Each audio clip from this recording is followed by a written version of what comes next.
I just want to preface this video by saying I'm not going to name names. And also, this video is not to try and create controversy. Um, in the off chance that some of the Kings players or staff or whoever watches my videos, I don't want this to be one of those things where you watch the video and then you look around the room and go, "Am I part of the? Am I the club within the club?"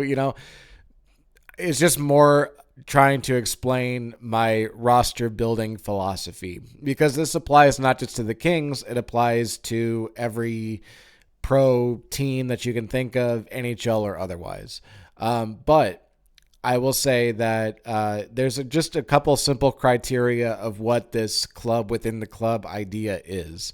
Um, it's somewhere between 7 to 8 players, depending on how you look at the roster amount. The way I look at it is like the club within the club is about 33% of the total roster. So, in terms of the per game roster, where you've got 20 players, whether it's like 18, you've got your 18 skaters and your two goaltenders.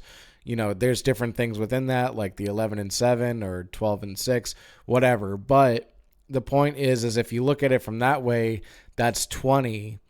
And so a 33% of that is like 7, because like 7 is 33% of 21, so we can round up. Or if you're looking at it from the perspective of even including the scratches that are in that game, having the roster maximum of 23 players, it would be like the 33% would be 8, because again, we can round that 23 up to 24. 8 is 33% of 24. Okay. So it just depends on what philosophy you go with. I personally tend to lean on the 7 more than I do the 8.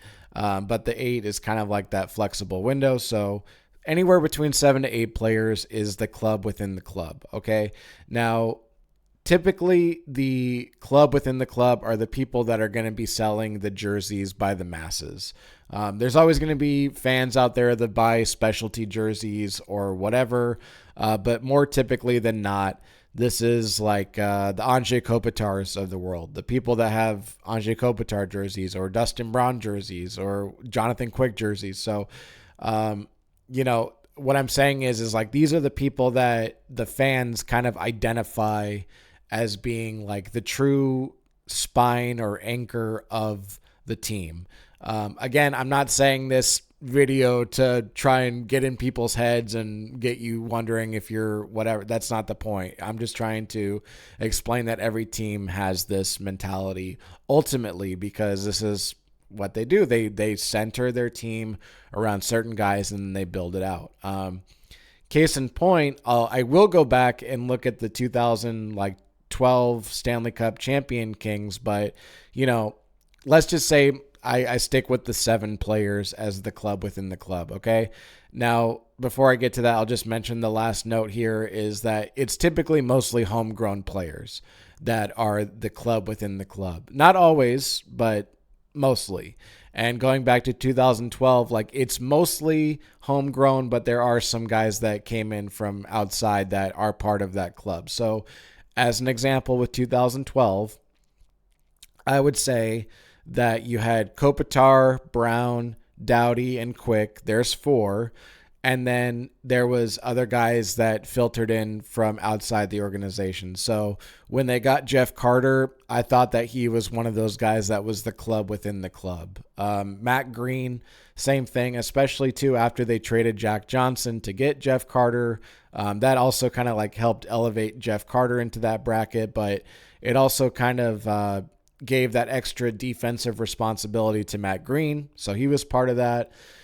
And it just depends on who you see, but I would say that the club within the club, it could be Justin Williams. It could have been Jarrett Stoll, Mike Richards. I'm saying like, so what I'm getting at is that it's like this core group of guys and then people plug in elsewhere. So it's not to take away from the Trevor Lewis's or the Dwight Kings or the Dustin Penners, whatever. It's just the point is like there's this group that is central to the success of that team, right? And so that's the club within the club. Again, I'm not saying that the other guys don't add to that success. I'm just saying that these are the guys that you are intentionally putting as the foundation pieces to make everything work. So in the club within the club, it depends on, as the general manager, how you want to build out that roster. But I would say typically more than not, what you would want ideally, if I'm going with the 7 players, not 8, but let's say I'm going with the 7, that you would want a first line center, a first line wing, a second line center, and then depending on like with the rest of your forward group, how it plays out, you might have another, first line or second line winger, but more times than not, you would maybe want a third line center. So you've got 3 deep centers and 1 first line winger. So again, if I was going back to the 2012 run, it's maybe, whatever, Kopitar, Brown, and either Richards or Carter, and then Jared Stoll. So maybe in that example, you get 8. You can stretch it to 8 on that one. But I'm saying like maybe with that, that's kind of the idea. You want to build it down the middle and have a really strong, offensively gifted winger at your top line to help complement your top line center. Okay. Then for the defense, you would maybe want 1 lefty, 1 righty. So that would be ideal. It's not always going to work out that way. 2012, perfect example of how both Green and Doughty were both right shot defensemen. It's not always going to work out to be lefty, righty, but we're speaking in the more ideal, like perfection, everything, all the stars align kind of discussion, right? And then the last piece is obviously a starting goaltender. So this is the club within the club. This is like the guys that are looked at as the locker room leaders. These are, whatever. So what I'm saying is, again, not to create controversy. It's not to get people in the room looking around and being like, I think I should be, that's not the point. The point is just to try and show that not just for the Kings, but for all pro teams, NHL or otherwise, that this is probably a philosophy that most general managers tend to stick to, which is like there's a core group.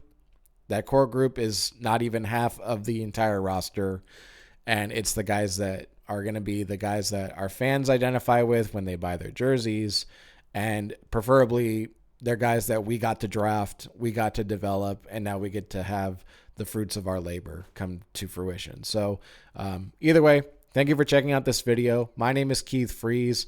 Have a great one, everybody, and go Kings go.